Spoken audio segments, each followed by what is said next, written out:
Why are we here? What are we supposed to do with the time allotted to us while we're on this planet? This is the age-old question that tears at the hearts of the seekers, but is ignored by those who have not yet awakened to the truth that there is a direct parallel between what happens to us and who we essentially are. Now, years ago when I wrote my first book, Stop Struggling and Start Living the Rules of the Game, this is the question I endeavor to answer. My intent was to research the correlation between what some people call fate, served up as experience in our lives, and our direct role in bringing about those experiences.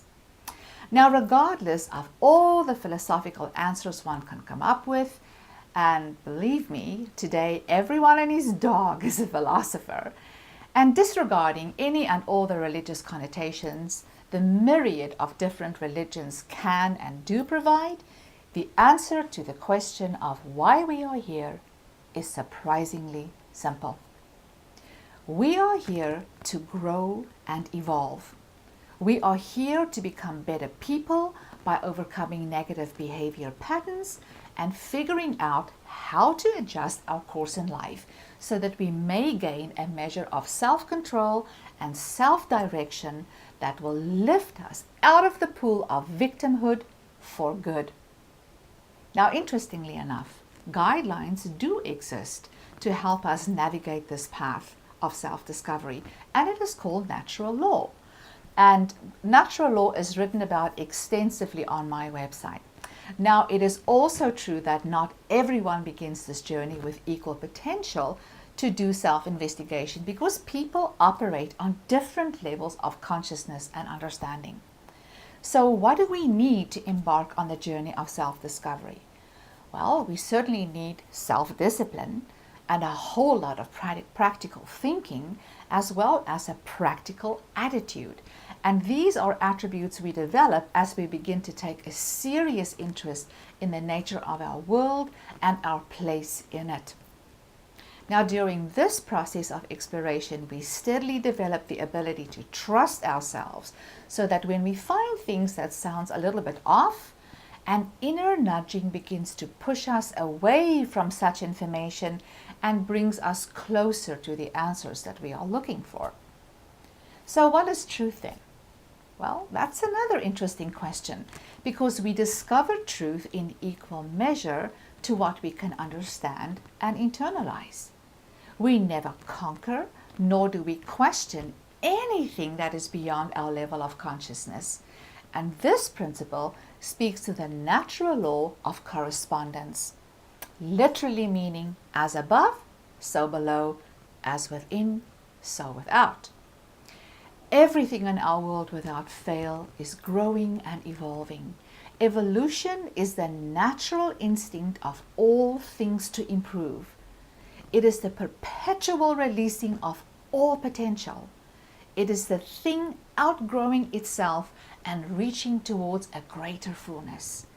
If we understand this, then we can comprehend the most important reason for existence. Socrates said that the unexamined life is a life not worth living. Now, granted, very many people never think twice about their own behavior and how it impacts their own lives, how it unfolds in their own lives, because it's just much easier and convenient to blame someone or something else. True spirituality means only one thing: to become conscious and aware.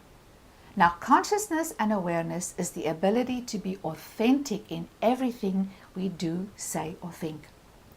And this most certainly includes examining the negative as well. Polarities exist so that we may see contrast and make better choices.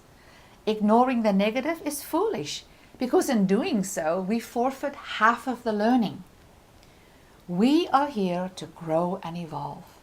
That is the law of nature, and this law, without a doubt, is the yardstick that measures our progress through this world and opens the door to deeper understanding.